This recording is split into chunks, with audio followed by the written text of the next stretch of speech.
sosialisasi 4 pilar MPR RI tahap 4 bertempat di Rumah Aspirasi di Jalan Benegak, Kelurahan Palabuhan Ratu, Kecamatan Palabuhan Ratu, Kabupaten Sukabumi pada hari ini Sabtu 23 November 2024. Kegiatan berlangsung meriah. Sosialisasi 4 pilar MPR RI tahap yang diselenggarakan Iman Adi Nugraha SEAKTCA ini sekaligus memperkenalkan pada masyarakat Sukabumi rumah aspirasi miliknya yang terletak di Kampung Jamban, Kecamatan Palabuhan Ratu, Sukabumi. Acara silaturahmi kali ini adalah untuk memenuhi tugas pertamanya sebagai Dewan Perwakilan Rakyat di tengah konstituennya. 4 pilar kebangsaan yang disampaikan antara lain Pancasila sebagai dasar dan ideologi negara, UUD NKRI 1945 sebagai konstitusi negara, serta ketetapan MPR NKRI sebagai bentuk negara dan Bhinneka Tunggal Ika sebagai semboyan negara.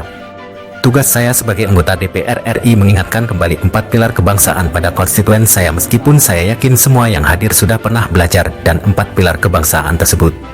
Turut hadir dalam kegiatan tersebut Ketua Fraksi Demokrat pada DPRD Kabupaten Sukabumi sekaligus Sekjen DPC Partai Demokrat Sapuloh, beserta Insinyur Asep Sapul yang merupakan bendahara Demokrat pengurus partai serta para ketua RW dari berbagai wilayah di Kabupaten Sukabumi.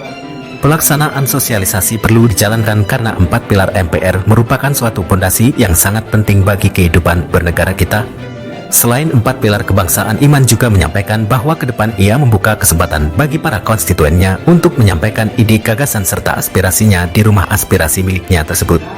Iman juga berpesan agar para konstituennya dapat menyalurkan hak pilihnya dalam momen Pilkada tanggal 27 mendatang dan tetap menjaga kondusivitas sebagai warga negara yang baik. Dari Rumah Aspirasi Iman Adi Nugraha, reporter nasional Palapa TV Rian Sapta Nurdiansyah SE mengabarkan. Jadi saya punya hak imunitas. Maka sok loba anggota DPR ngacak nih ngomongnya untuk mengisikan imunitas. Kita bebas bicara. Tapi tentunya harus pada etika, harus ada norma, karena kita ingin sebuah kebaikan.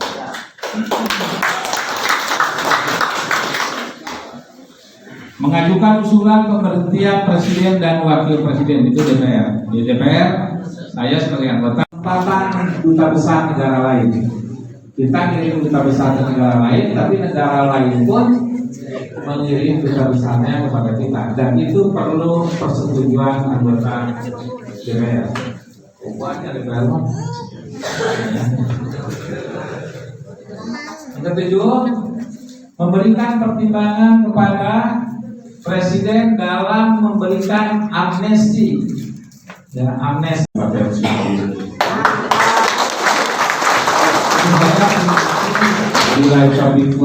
Assalamualaikum warahmatullahi wabarakatuh.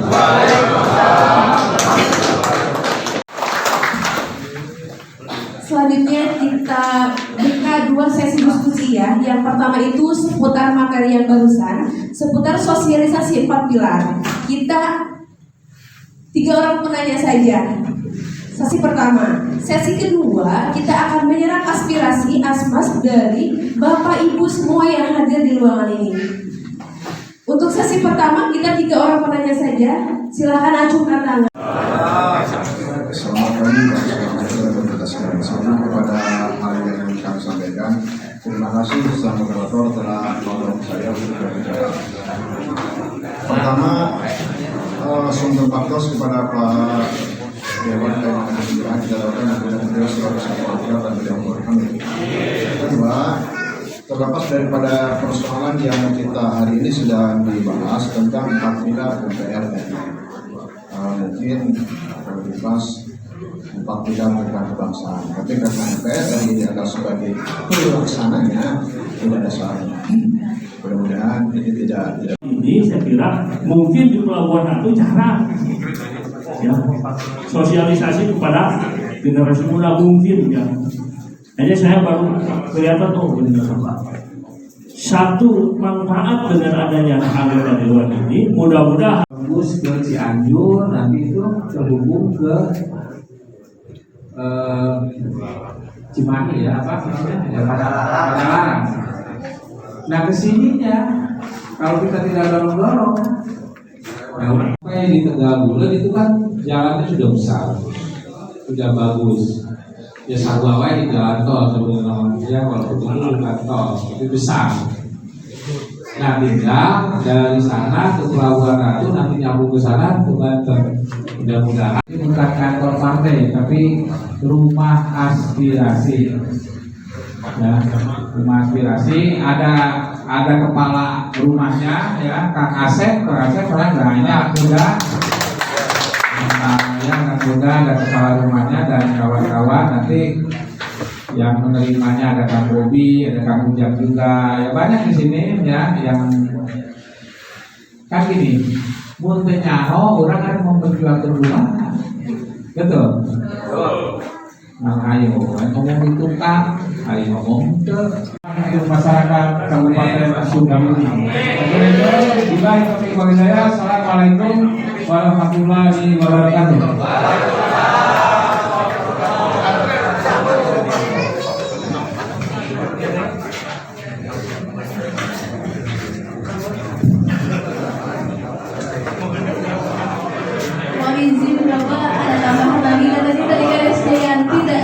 Terutama yang Komisi 10 selalu membahas masalah zonasi.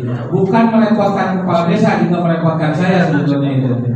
Jadi saya itu kalau pas mau masuk sekolah itu minta tolong sama orang itu banyak. Mungkin ada 30 orang, kabeh yang asup, bingung kemana gitu. Padahal menjauh, jadi kadang-kadang serba salah juga. Saya ngomong ke kepala sekolah, ya digugu, tapi yang lain seperti apa? Nah itulah yang menjadi problematika daripada sistem zonasi itu. Mudah-mudahan di menterinya baru ya, mudah-mudahan sistem zonasi dihilangkan.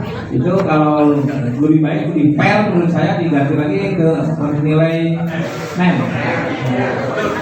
Itu kalau NEM itu di PER lah. Tolong juga terus bersinergi Pak RW. PR-nya ada berapa PR-nya? Oke, mantap. RW, mantap mengajukan tapi aman kadia kan kali kopi mah ke silu saya mau sorangan. Jadi nanti di sini insya Allah di belakang ada studio, ada radio, ada tempat podcast, di sini ada kita lagi ngopi, ngomongin politik, ngomongin daerah, di belakang ada sosial ada radio FM untuk warga masyarakat Kabupaten Sukabumi ya biasa dangdut riang dari tulang gitunya ayam. Jadi kita ini terus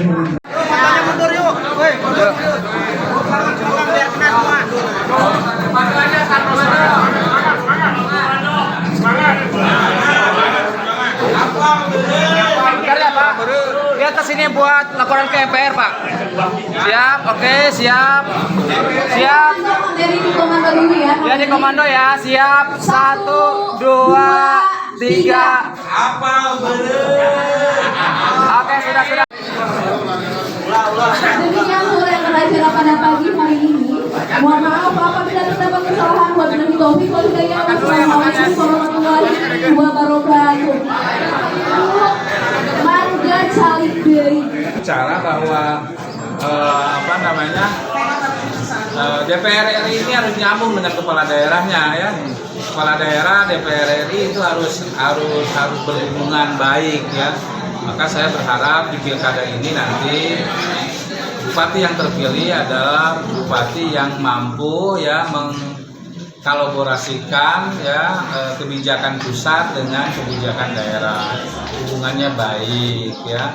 Tadi ada gedung yang dibangun sekian puluh miliar, tapi hari ini jadi sarang,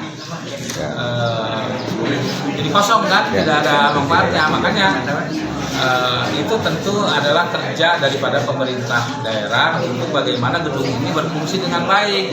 Nah kita yang dari pusat tentu ingin mendorong juga program-programnya. Di komisi juga non komisi saya sudah bicara bahwa betapa urgentnya pembangunan tol Jagorato ini untuk masyarakat wilayah selatan Sukabumi. Apalagi kita punya destinasi wisata geopark yang mendunia ini, namanya sudah begitu menyebar ya, terpublis, tapi ketika geopark ini tidak dikunjungi oleh wisatawan, maka pembangunan sarana wisata, destinasi wisata yang lain juga akan benar. Maka saya bicara ke kementerian ini kan tidak bisa hanya diselesaikan oleh Kementerian Pariwisata, ini harus melibatkan Kementerian Infrastruktur, Kementerian PU, Kementerian di bidang UMKM, kementerian di bidang ekonomi kreatif. Jadi semua akan berkolaborasi sehingga mudah-mudahan ya dengan adanya kemarin saya juga ada semacam Kementerian Pariwisata berkolaborasi dengan Kementerian BUMN. Ini tentunya sangat menjanjikan sehingga nanti sumbatan-sumbatan itu akan terbuka antar lembaga kementerian itu. Oke. Nah, satu lagi Pak, ini ada terkait masalah kementerian yang